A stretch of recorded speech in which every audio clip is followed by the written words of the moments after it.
अस्य श्रीदुर्गा सप्तश्लोकी स्तोत्रमहामन्त्रस्य नारायण ऋषिः अनुष्टुप्-छन्दः श्रीमहाकाली महालक्ष्मी महासरस्वत्यो देवताः श्रीजगदम्बा प्रीत्यर्थे पाठे विनियोगः।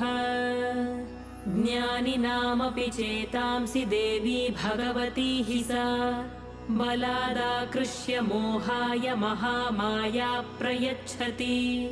दुर्गे स्मृता हरसि भीतिमशेषजन्तोः स्वस्थैः स्मृता मतिमतीव शुभान् ददासि।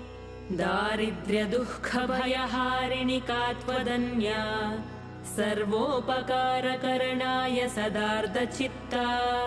सर्वमङ्गलमाङ्गल्ये शिवे